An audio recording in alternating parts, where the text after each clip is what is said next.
गुरुवार को दूसरे दिन भी सुप्रीम कोर्ट में वक्फ कानून के खिलाफ जो याचिकाएं आई हैं उस मामले में सुनवाई जारी रही। 2 बजे ठीक सीजीआई की जो बेंच है 2 अन्य जजेस के साथ वो बैठी और उसके बाद सुनवाई शुरू हुई। फिर सॉलिसिटर जनरल तुषार मेहता ने अपनी बात रखनी शुरू की और बताया कि किस तरीके से वक्फ यूज़र और जो अन्य मसले हैं हर सवाल का जवाब देने के लिए वो तैयार हैं। हालांकि जब अंतरिम आदेश देने की बात आई तो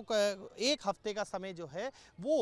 मांगा है सॉलिसिटर जनरल तुषार मेहता ने और 1 हफ्ते के अंदर जो है वो अब जवाब देना होगा। केंद्र की तरफ से सॉलिसिटर जनरल तुषार मेहता जो हैं वो अपना जवाब दाखिल करेंगे कि वक्फ बाय यूज़र और जो सवाल खड़े किए हैं, चाहे उसमें मुस्लिम मेंबर्स के जगह नॉन मुस्लिम मेंबर्स की जो उनको शामिल करना है, उस सवाल का भी जवाब जो है वो कोर्ट को दिया जाएगा और अपना पूरा एक बड़ा सवाल जो तमाम जवाब है पूरा वो दाखिल 7 दिनों के लिए करने का समय जो है कोर्ट ने दिया है। इसके अलावा जो ये जवाब आने के बाद 5 दिन और दिए हैं ताकि याचिकाकर्ता जो कि इस कानून के विरोध में सुप्रीम कोर्ट पहुंचे हैं वह भी अपना जवाब जो है वो दाखिल कर सके और 5 मई को इस मामले में अगली सुनवाई होगी। लेकिन कोर्ट में क्या हुआ? कोर्ट में ये हुआ कि 2 बड़ी महत्वपूर्ण चीज़ें जिसमें जो मौजूदा स्थिति है वक्फ बाय यूज़र की, यानी कि जो प्रॉपर्टीज़ हैं जो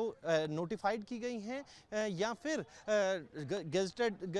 गजट उन पर जारी किया गया है, उनको रजिस्टर्ड कराया गया है, वो प्रॉपर्टीज़ को लेकर किसी तरीके की कोई कार्रवाई नहीं होगी, उनकी यथास्थिति बनी रहेगी। इसके अलावा जो सबसे महत्वपूर्ण एक और बात है वो है कि जो सेंट्रल वक्फ काउंसिल हैं या फिर सेंट्रल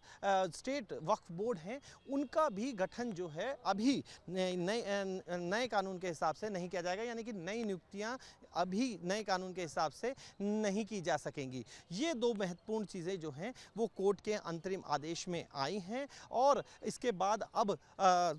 7 दिन पहले जो है वो केंद्र जवाब देगी। फिर 5 दिन के लिए जो है 5 दिन का समय दिया गया है तमाम याचिकाकर्ताओं के जवाब के लिए और फिर 5 मई को इस मामले में अगली सुनवाई होगी और फिर आगे की जो कार्रवाई है वो अगली सुनवाइयों में होने वाली है। लेकिन उसके साथ साथ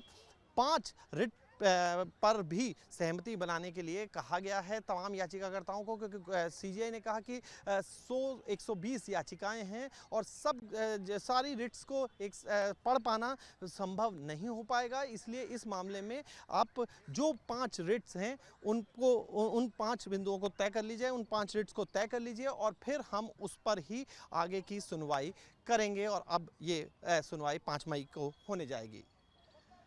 वीडियो जर्नलिस्ट सुभाष चंद के साथ मोहित बख्शी, न्यूज़ नेशन, दिल्ली।